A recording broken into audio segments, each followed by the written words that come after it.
Hi, everybody. Welcome to English Digest. I'm Tom. Hi, I'm Stephanie. Today we are going to England, and of course, if you are a smart cookie here in Taiwan in high school and getting ready to go to university, you might be smart enough to head to one of the prestigious universities in England. And of course, when we think of prestigious universities in England, we think of Oxford and Cambridge, don't we? Yeah, they're very difficult to get into, though. Yeah, I've never tried, but I understand you have to be very, very smart.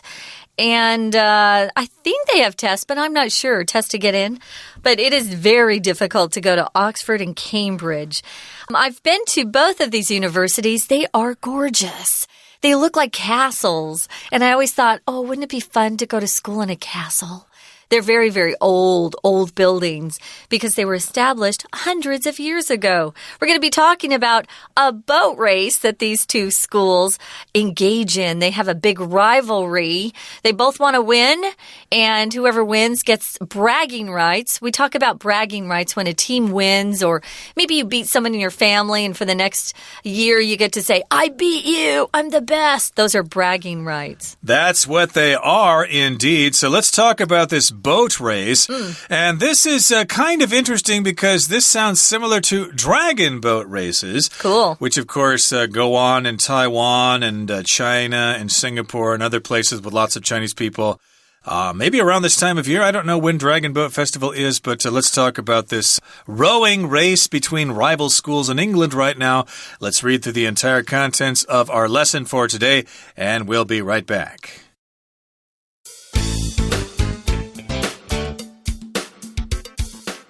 The universities at Oxford and Cambridge are the two oldest such institutions in the UK. They also have a long-standing rivalry that adds spice to any sporting competition between them. One highly anticipated event is the annual boat race between Oxford and Cambridge. The race began in 1829 as an unofficial challenge between old friends. But over the years, it has transformed into a contest watched by thousands of people live and by millions on TV. The two teams each consist of 8 rowers and their cocks, who steers and coordinates the team. The teams are known as Blues for the colors they wear. Oxford rowers wear dark blue, while their Cambridge counterparts dress in light blue. The race is held on the River Thames in London, starting at Putney Bridge and finishing in Mortlake, just before Chiswick Bridge, a distance of about 6.8 kilometers. At the start of the race, the teams toss a coin to decide which station or side of the river they start on. Once this is decided, teams cannot switch stations to take advantage of deeper water or bends in the river unless they are a boat's length in front of their rivals.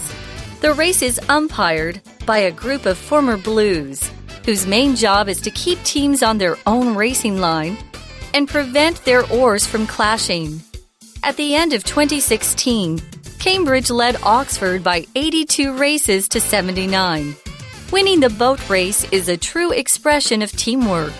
The rowers and their cocks must ensure that 8 sets of muscular arms and backs are operating as one. Anything but perfect coordination will result in a victory for the other team. With so much skill on display, it's small wonder that the boat race has grown from a university tradition into one that is enjoyed throughout the UK and beyond. Okay, everybody, the time has come for us to discuss the contents of today's lesson. It's our sport unit, and we're talking about a boat race. It's rowing and rivalry. It's all about rowing, and it's all about a rivalry. So, hey, while we're at it here in the title, let's go ahead and talk about this word rivalry. That's when there's a competition between usually two schools or teams or whatever. And usually it's kind of like involves one particular sport. Like in my home state of Iowa, for example, there's a big rivalry between Iowa State University and the University of Iowa. And every year there's a big football game and everybody gets excited about it and stuff like that. Yeah. There's also a rivalry between the Yankees and the Red Sox. And I guess there's also a rivalry between Harvard and Princeton, I guess, in certain sporting events. And we've got one here in England between Oxford and Cambridge. Yeah, it's fun to have those rivalries. It adds to the excitement of sporting events for sure. Now, we're talking about the universities at Oxford and Cambridge, and they're the two oldest such institutions in the UK. An institution is an organization. It can also be something like a religious organization. It could be an educational organization, something like that. Has a similar purpose.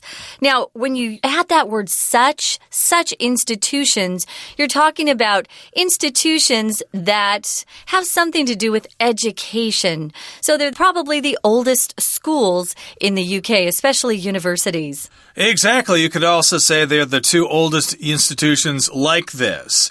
Such means like this. So these particular institutions are rivals, I should say. When you are one of those teams, you are a rival. And then the whole situation is referred to as the rivalry.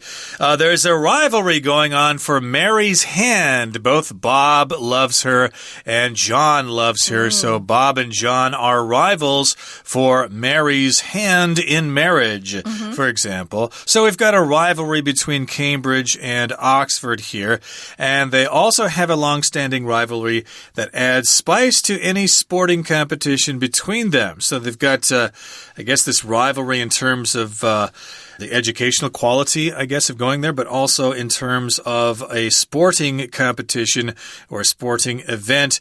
And one highly anticipated event is the annual boat race between Oxford and Cambridge. Yeah. So it's highly anticipated. To anticipate means to really wait for something with great expectation. I am really anticipating the arrival of my Aunt Lisa next week. She's going to come to visit Taiwan, and I'm going to take her to all the night markets and stuff like that. So I'm really anticipating, I'm really looking forward to her visit. Yeah, we all look forward or anticipate big holidays like Chinese New Year. Oh, that's a fun one. And Christmas. Those are awesome events to look forward to or to anticipate. And people get really excited about this yearly or annual boat race between these two universities. The race began back in 1829. It was an unofficial challenge between old friends. So it wasn't official. The school president didn't say, okay, I'm going to call the other school president and see if they want to have this boat race. It was kind of unofficial. Maybe friends who went to different universities were having dinner one night and said, hey, I'll challenge you. So that's how it started. But over the years, it changed or transformed into a contest watched by lots and lots of people. If you transform something, you take something and change it completely sometimes. I really would like to transform my apartment into a crazy fun house. Right now it's boring. When I was younger, my dad wanted to transform one of the rooms we had in the house into his den or to his study. So they transformed this into a contest. What's a contest? It's a competition between two people, two teams, or a group of people, and someone wants to win. Someone does want to win, and of course, every time I see this word transform, it reminds me of the Transformers, robots in the sky. Oh, no, I'm sorry, robots in disguise. That's an old cartoon show, which later was made into movies, as you know, the Transformers. They transform from cars or trucks into robots. You get the idea. And yes, it's a big contest. Thousands of people watch this live, lining the banks of the Thames River, or they simply stay at home and watch it on the telly. Now, the two teams each consist of 8 rowers, and they're cocks. who steers and coordinates the team. So we've got 8 rowers. This sounds similar to dragon boat racing. I don't know how many rowers you have in dragon boat races. I think there's a few more than this, but you've got the guy or girl or whoever who beats the drum. Yeah, and that's for the rhythm. So that's kind of similar to what the cox is here. Oh, okay. Cox here is short for coxswain, which is basically a person who steers a boat. To steer means to guide the direction of the boat. The rowers there, they can't pay attention to that kind of stuff. They're too busy rowing, so the cox kind of has the rudder behind him or her, and this person steers the boat. Oh, we're going too far to the left. We need to compensate and go to the right a little bit. Yeah, and if you steer something, you're just guiding it or controlling the direction or the movement of something. Like a boat, as they are doing, or a vehicle. A steering wheel is that round wheel that we hold on to in the car to drive the car. So he or she is responsible for steering, and also this cox coordinates the team. I hadn't heard cox before. I'd only heard coxswain, so I've only heard the full word, but cox is shorter. It's easier to say. The teams are known as blues because they wear the color blue, which makes sense. Now, the Oxford rowers, which is so hard to say, even for me, rowers, they wear dark blue. Now, their Cambridge counterparts dress in light blue. Your counterpart is someone who has a similar job or the same position or does something similar to you, your counterpart. On the other side, of course, not in your own company. You might be doing a negotiation with a company, and the person you're negotiating with is your counterpart. Well, here we're saying that the counterpart for the Oxford folks are the Cambridge rowers, and they wear light blue. Yeah, this sounds like different teams in football in England, soccer. Sure. The Blues refers to the Chelsea team, and then you've got other teams that have colors. And the Greens. Like the Canaries from, where are they from? Northampton or something like that? No, it's not Northampton, but I can't think of it offhand. But in any case here, you've got these different nicknames for these people based on the colors of the clothing they wear. And so the race is held on the River Thames in London, starting at Putney Bridge and finishing at Mortlake just before Chiswick Bridge, a distance of about 6.8 kilometers. Now, I just read 3 names in London that I've never heard of before. I think it's Putney. Yeah, Putney. I said Putney, but I knew when I said that I could be wrong. I'm not from there, so I don't know how to say it. I've never been there before, so maybe I should go there to go to this bridge to figure out exactly how to say it. But you said Putney, right? Yeah. They often pronounce things differently than Americans would. So sometimes it's surprising to hear how something's really pronounced, My brother was in England for a while, and I thought it was pronounced one way, and then I heard it was completely different. So, better check with someone who's from that country. I believe you're correct, though. Putney, the dictionary here does say Putney. Oh, good. I hope Mortlake and Chiswick are correct, but that's on the river, and the distance is about 6.8 kilometers. I wonder how long that takes to row 6.8 kilometers. Yeah, I bet they're really, really fast. Right now, guys, we're going to take a quick break and listen to our Chinese teacher, and then we'll be back to talk about the race. Hello everyone, my name is Tina. 我们首先来看到在今天第一个空格前面的句子提到 They also have a long-standing rivalry that adds spice to any sporting competition between them.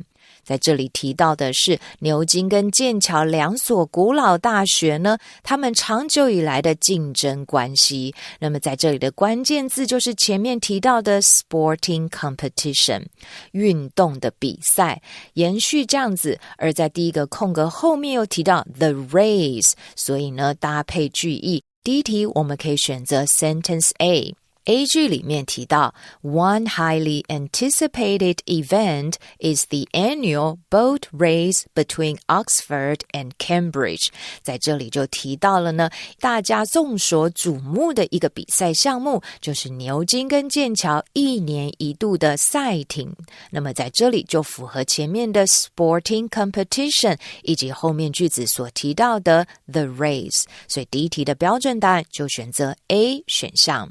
第二个空格后面的句子提到 The teams are known as blues for the colors they wear. 在这里提到呢，这些队伍以他们所穿的这个蓝色为著称，而延续这样子的文意呢，后面又提到Oxford Rowers， 那么在这里牛津的这些将手呢，穿的是深蓝色，而这个 Cambridge counterparts， 他们的对手呢，剑桥大学则是穿着浅蓝色。看了这样的句子，我们第二题的标准答案可以选择 C 选项。首先在 C 选项的句子里面提到了 the two teams. The two teams each consist of 8 rowers and their cocks, who steers and coordinates the team. 最主要的关键字就提到了这两支队伍，来呼应后面的句子提到的 the teams。 这两支队伍都有8支将手以及舵手，而舵手的任务则是负责驾驶以及呢来协调整个的队伍。那么第二题的标准答案可以选择 sentence C 来呼应后面所提到的 the teams 以及 rowers。We're going to take a quick break. Stay tuned. We'll be right back.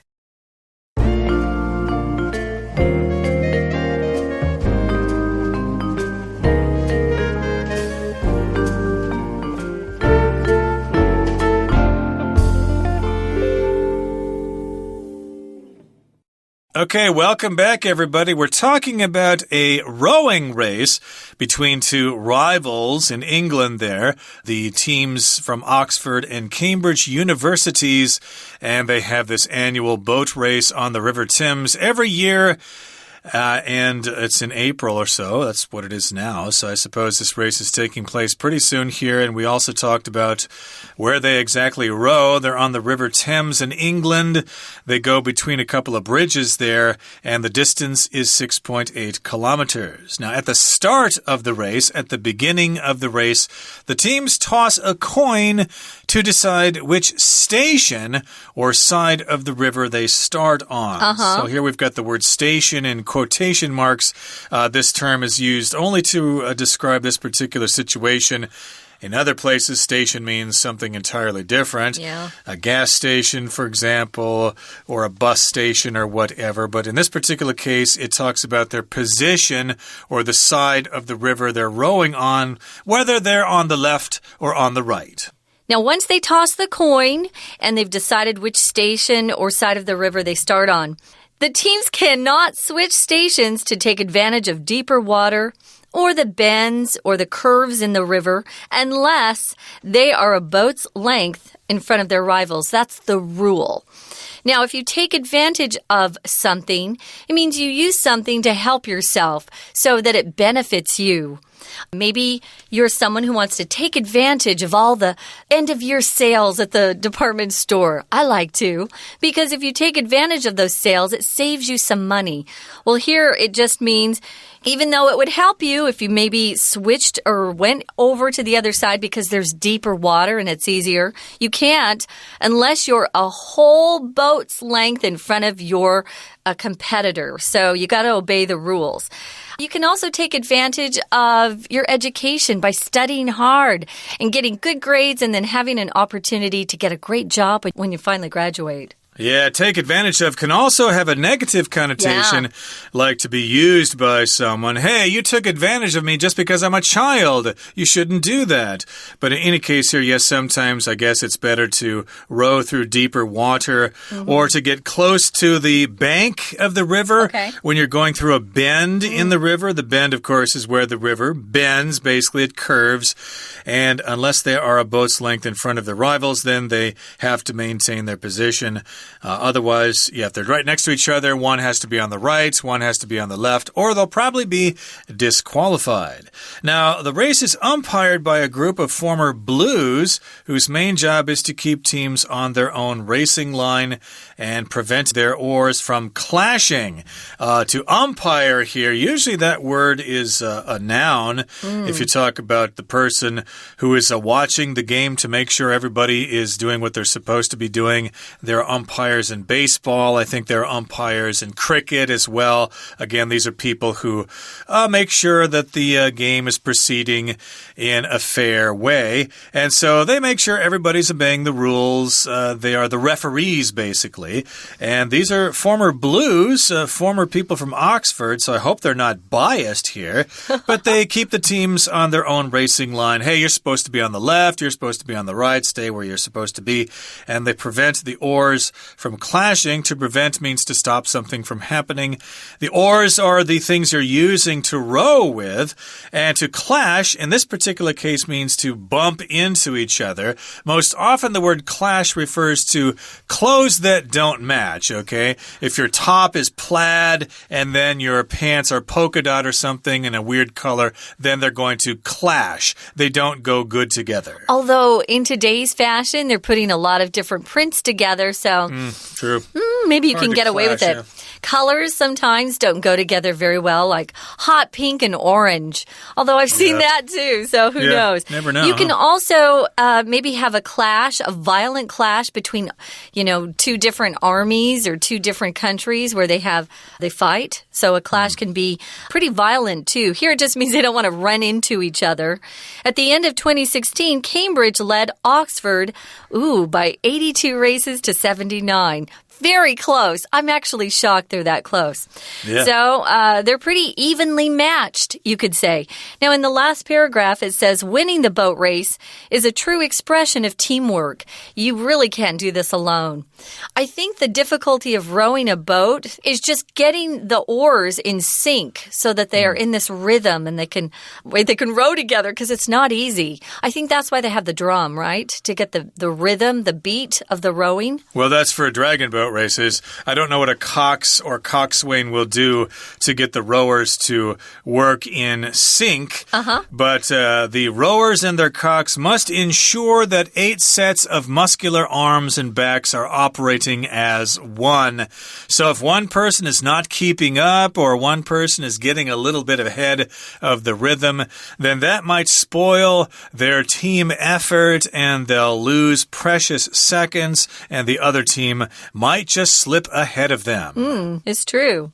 Now, in the next sentence, it talks about anything but perfect coordination will result in a victory for the other team, which is exactly what you don't want. You want to win. You don't want your competitor to win. Coordination talks about the process of getting together or coordinating, be together with somebody. So you're organized, you're doing things in the right process or system. You need a lot of coordination if you're going to be, for example, a baseball player. Your eyes and your hands, eye-hand coordination. Have you heard that before for athletes? I have. Yep. You've got to have good eye-hand coordination to hit that baseball because it comes so fast. Coordination is required in business. If you don't work together with your co-workers in a good way, you don't get anything done. Right. Everybody needs to be working at the same pace and getting things done at the same time, etc. You've got to have good coordination, or you need good hand-eye coordination to play basketball, etc.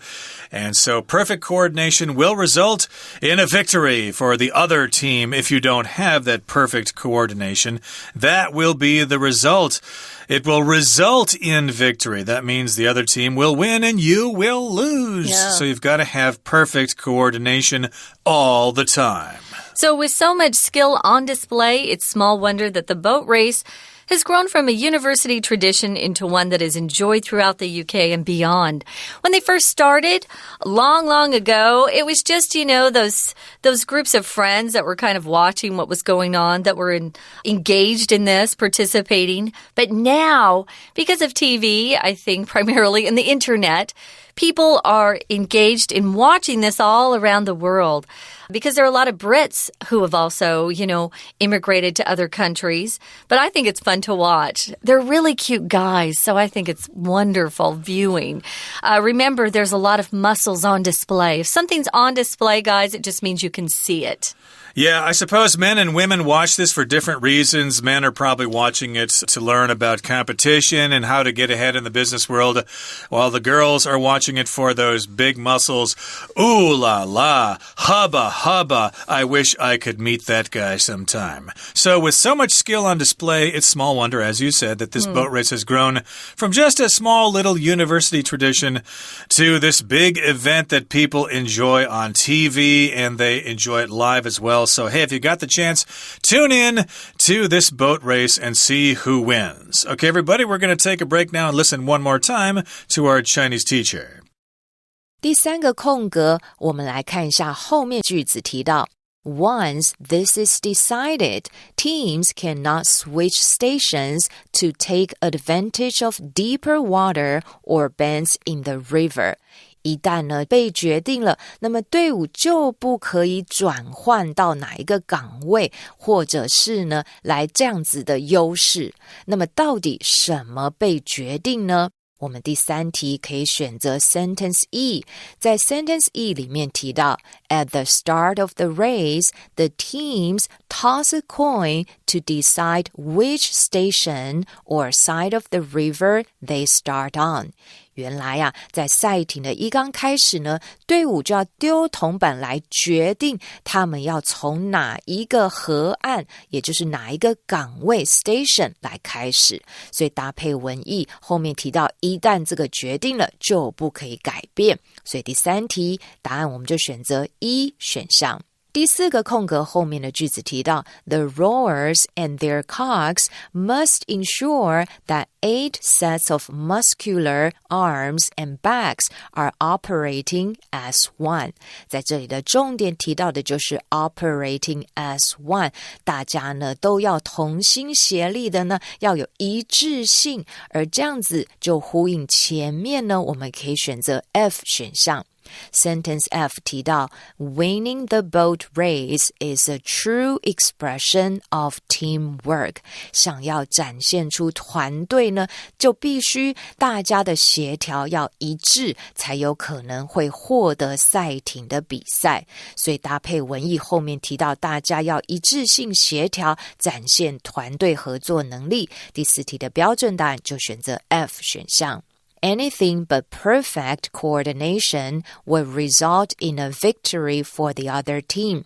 一个不小心，如果你没有这样的协调的话，就可能会导致另外一个队伍获胜。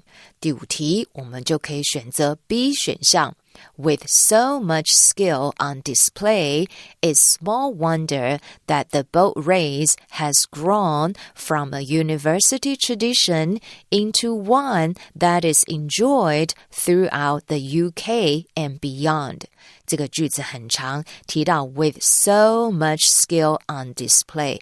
原来啊，你要展现出来是这么多的技巧，那也就难怪这样的赛艇赛事呢，会从一个大学的传统成为一个是今天不管是全英国或者是在英国之外的其他地方都受到喜爱的比赛。而第五题为什么要选择 B 选项呢？最主要是在这里提到了一刚开始的 with so much skill 这样的技能的展现，要来呼应前面句子所提到的 anything but perfect coordination。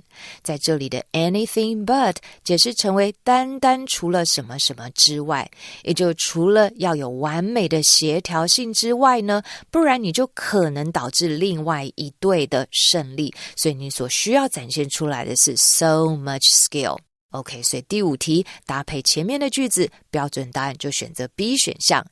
以上就是今天的课文讲解，谢谢收听。